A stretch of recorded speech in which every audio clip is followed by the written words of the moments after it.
بسم اللہ الرحمن الرحیم۔ السلام علیکم جماعت ہشتم، امید ہے آپ سب خیریت سے ہوں گے۔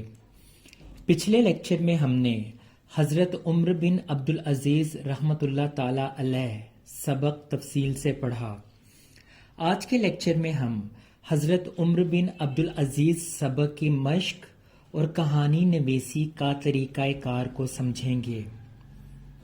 تو مشق شروع کرنے سے پہلے آپ کو بتاتا چلوں کہ آپ خلاصہ اقتباس کی تشریح کے ساتھ ساتھ مشق سوال نمبر 1، سوال نمبر 6 اور سوال نمبر 7 کو اپنی اپنی کاپیوں پر تحریر کریں گے، جبکہ مشق سوال نمبر 2، سوال نمبر 4، سوال نمبر 5، سوال نمبر 8 اور سوال نمبر 9 کو کتاب پر ہی حل کریں گے۔ تو اب چلتے ہیں مشق کی طرف۔ مشق سوال نمبر 1، سبق حضرت عمر بن عبدالعزیز کے مطابق درج ذیل سوالات کے مختصر جوابات لکھیں۔ الف، شر کی مثالیں کس لیے محفوظ رکھی گئی ہیں؟ جواب، شر کی مثالیں اس لیے محفوظ رکھی گئی ہیں تاکہ لوگ ان سے عبرت پکڑیں اور بھلائی اور نیکی کا راستہ اختیار کریں۔ ب، خلفائے راشدین کے دور کو کیا کہا جاتا ہے؟ جواب، خلفائے راشدین کے دور عہد رسالت کے بعد امن، سلامتی، عدل و انصاف اور اسلامی احکامات کے نفاذ کا بہترین دور ہے۔ تاریخ اسلام میں یہ عرصہ خلافت راشدہ کا دور کہلاتا ہے۔ جیم، عمر ثانی کا خطاب کس کو دیا گیا؟ جواب، حضرت عمر بن عبدالعزیز کو عمر ثانی کا خطاب دیا گیا۔ دال، خلیفہ منتخب ہونے سے قبل حضرت عمر بن عبدالعزیز کس طرح کی زندگی گزار رہے تھے؟ جواب، خلیفہ منتخب ہونے سے قبل حضرت عمر بن عبدالعزیز شہزادوں اور امراء کی طرح خوشحال کی زندگی گزار رہے تھے۔ جو لباس ایک دفعہ پہن لیتے دوبارہ نہ پہنتے تھے۔ ہے، احکام الہیہ کو کون شخص دوسروں پر لاگو کر سکتا ہے؟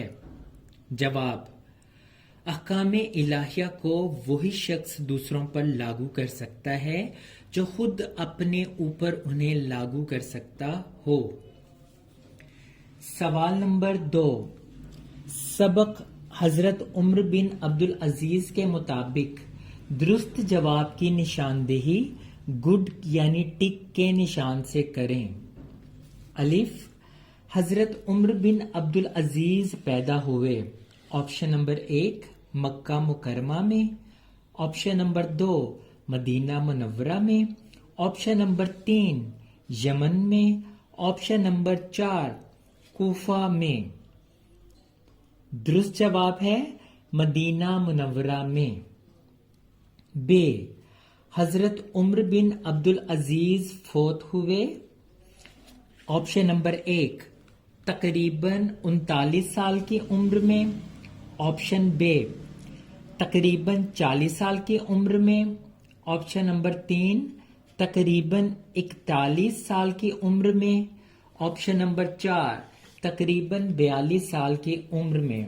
درست جواب ہے تقریباً 40 سال کی عمر میں۔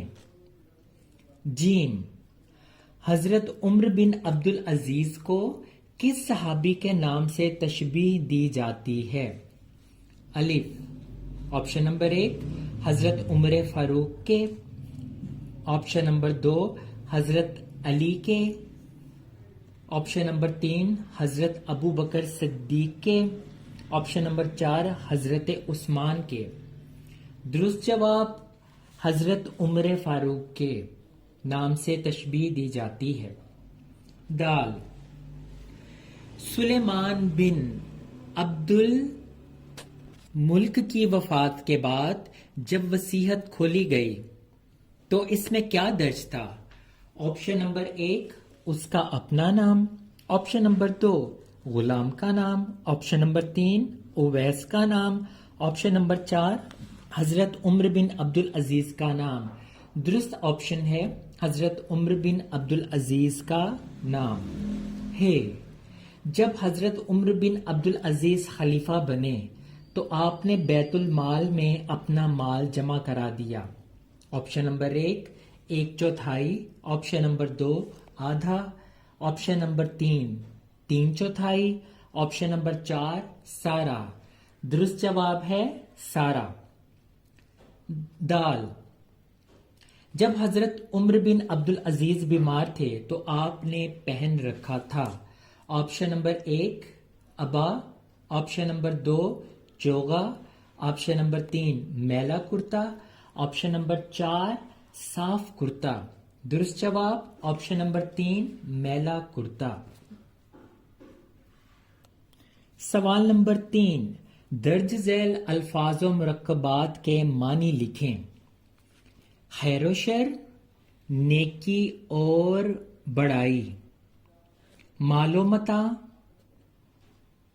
مطلب مال و دولت، عبرت پکڑنا، نصیحت حاصل کرنا، وقف کرنا، خدا کے نام پر چھوڑنا، اعمال، عمل کی جمع کام، نادر قیمتی۔ سوال نمبر 4 سبق حضرت عمر بن عبدالعزیز کے مطابق الفاظ کو ان کے متضاد الفاظ سے ملائیں۔ جواب، گمراہی ہدایت، عدل کا متضاد ہے ظلم، خیر کا متضاد ہے شر، سچائی جھوٹ، ابدی کا متضاد ہے مختصر، میلا کا متضاد ہے اجلا۔ سوال نمبر 5 سبق حضرت عمر بن عبدالعزیز کے مطابق مناسب لفظ کی مدد سے خالی جگہ پر کریں۔ الف، یہ دنیا خیر و شر کی لاتعداد ڈیش سے بھری پڑی ہے، مثالوں سے بھری پڑی ہے۔ ب، انہیں حضرت عمر فاروق سے تشبیہ دیتے ہوئے ڈیش کا خطاب بھی دیا گیا، عمر ثانی کا خطاب۔ جیم، یہ ہستی تاریخ اسلام میں حضرت عمر بن عبدالعزیز کے نام سے ڈیش جانی جاتی ہے۔ دال، حضرت عمر بن عبدالعزیز کی والدہ ماجدہ حضرت عمر فاروق کی ڈیش تھیں، پوتی تھیں۔ ہے، جب تک میں خدا کی اطاعت کروں میری ڈیش کرو، میری اطاعت کرو۔ سوال نمبر 6 درج ذیل الفاظ کی جمع لکھیں۔ جواب، شک کی جمع شکوک، عمل کی جمع اعمال، اصل کی جمع اصول، مثال کی جمع امثلہ، خلیفہ کی جمع خلفاء، امتیاز کی جمع امتیازات، صفت کی جمع صفات، خدمت کی جمع خدمات، غلطی کی جمع اغلاط۔ سوال نمبر 7 درج ذیل الفاظ کو جملوں میں اس طرح استعمال کریں کہ ان کا مفہوم واضح ہو جائے۔ جہالت، خود غرضی، میسر آنا، وصیت، پیش اطاعت، دل دادا۔ میرے عزیز طلبہ و طالبات، آپ ان الفاظ کے جملے خود سے تحریر کریں گے۔ سوال نمبر 8 حضرت عمر بن عبدالعزیز کے مطابق درست اور غلط کی نشاندہی ٹک سے کریں۔ الف، عمل خیر ہمیشہ زندہ رہتا ہے، درست۔ عمر بن عبدالعزیز نے بیت المال کا پیسہ اپنی ذات پر خرچ کیا، غلط۔ جیم، عمر بن عبدالعزیز نے اپنے ملازموں کو اپنے احترام میں کھڑے ہونے سے روک دیا، درست۔ بنو امیہ کے طبقے کے امراء آپ سے سخت ناخوش اور نالاں تھے۔ درست ہے۔ اسلام کا خلیفہ منتخب ہونے سے قبل آپ فقیری کی زندگی گزارتے تھے۔ جواب غلط۔ سوال نمبر 9، مندرجہ ذیل سابقوں کی مدد سے تین الفاظ بتائیں۔ تو اس کا جواب بتانے سے پہلے میں آپ کو سابقہ کی جو ہے وہ تعریف بتانا پسند کروں گا۔ سابقے نئے الفاظ یا نئی تراکیب بنانے کے لیے لفظ یا کلمے کے شروع میں جن الفاظ کا اضافہ کیا جاتا ہے انہیں سابقہ کہا جاتا ہے۔ مثلا بے ہنر، بے کے ساتھ لگائیں غرض تو بے غرض بن گیا، بے کے ساتھ لحاظ لگائیں تو بے لحاظ بن گیا، بے کے ساتھ شمار لگائیں تو شمار بن گیا، بے شمار بن گیا۔ اب آپ کے پاس یہ 4 الفاظ ہیں جن میں خوش، ہم، بے، نا۔ آپ اس تعریف کی مدد سے خود سے ان سے مزید 3 الفاظ بنائیں۔ تو یہ تھی مشق۔ اب چلتے ہیں کہانی نویسی کے طریقہ کار کی طرف۔ تو میرے عزیز طلبہ و طالبات، کہانی کیا ہوتی ہے؟ کہانی کے معنی کیا ہیں؟ کہانی تو ہم بچپن سے سنتے اور لکھتے آ رہے ہیں، لیکن آج آپ کو یہ بتاتا چلوں کہ اصل میں کہانی کس کو کہتے ہیں۔ کہانی ہندی زبان کا لفظ ہے جس کے معنی حکایت، قصہ، داستاں، افسانہ، ذکر، بیان، سرگشت، گزری ہوئی بات یا من گھڑت بات وغیرہ کے ہیں۔ حکایت یا کہانی سننے سنانے کا رواج اس وقت سے شروع ہوا جب سے انسان نے بولنا سیکھا، حتیٰ کہ موجودہ جدید سائنسی اور تہذیب یافتہ دور میں بھی کہانی کی مقبولیت اور دلچسپی میں کبھی کمی نہیں آئی، بلکہ اس میں مسلسل اضافہ ہوا ہے۔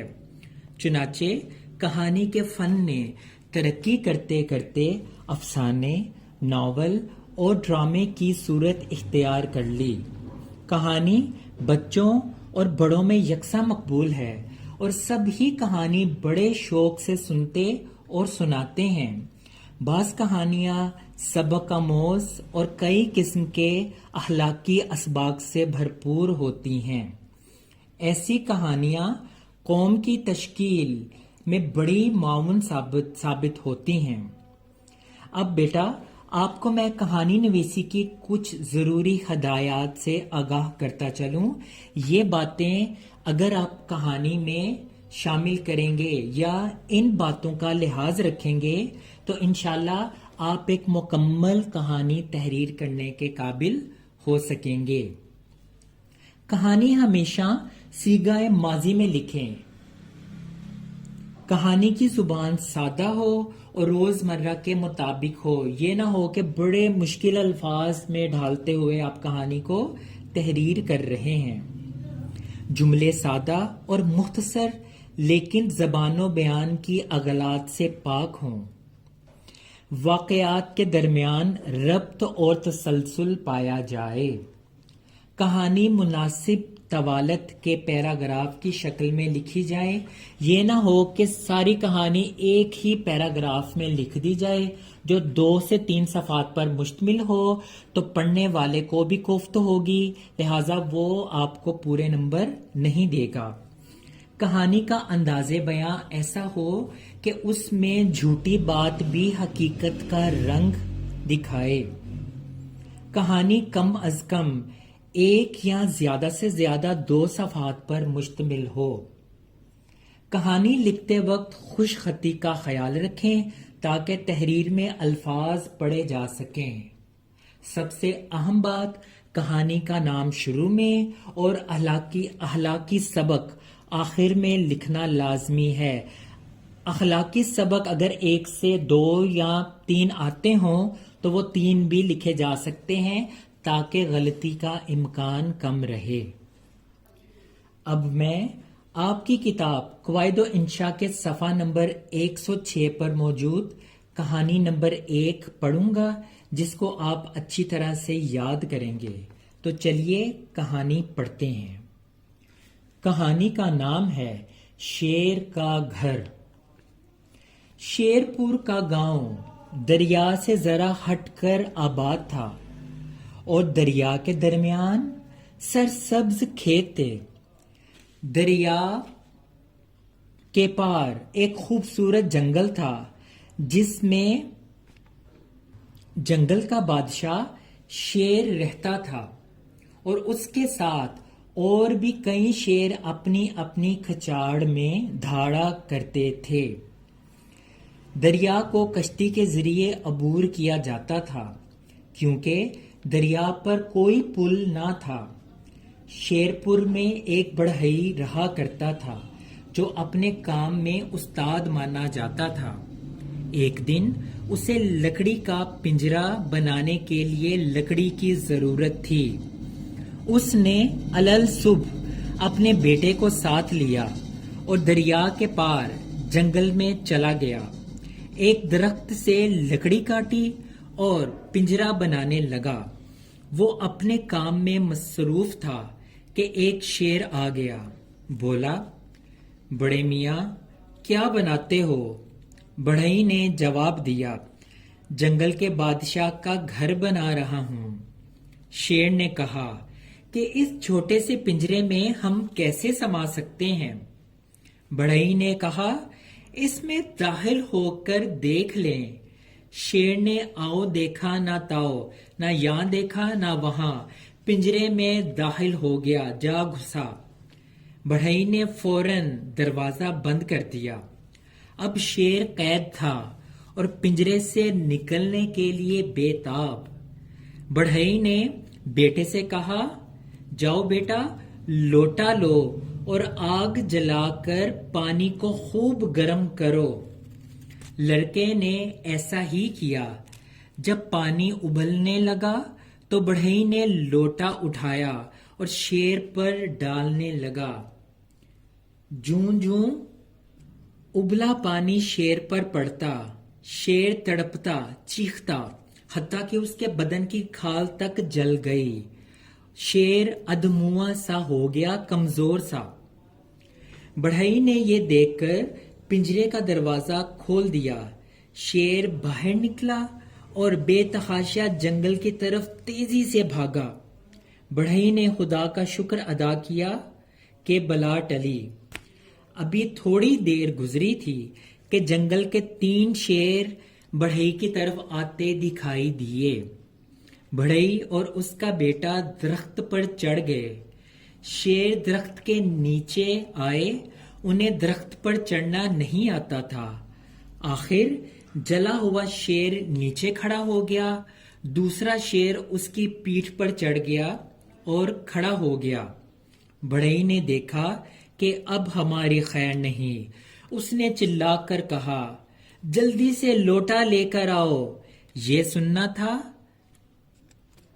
کہ نیچے والا شیر بھاگا اور اوپر والے دونوں شیر بھی گر پڑے اور بھاگ نکلے، جنگل میں جا گھسے، پھر ادھر آنے کی کبھی کوشش نہ کی۔ بڑھئی کی خاطر دماغی نے نہ صرف شیروں کو بھگا دیا بلکہ یہ سچ کر دکھایا کہ انسان جنگل کے بادشاہوں کا بھی بادشاہ ہے۔ اس کہانی کے اخلاقی سبق: نمبر 1، انسان جنگل کے بادشاہوں کا بھی بادشاہ ہے۔ نمبر 2، حاضر دماغی اور عقل مندی بہترین حکمت عملی ہے۔ نمبر 3، حسن تدبیر سے بڑھ کر کوئی عقل مندی نہیں۔ تو یہ تھا ہمارا آج کا لیکچر۔ انشاءاللہ نئے لیکچر کے ساتھ جلد آپ سے ملاقات ہوگی۔ تب تک اللہ حافظ، اللہ نگہبان۔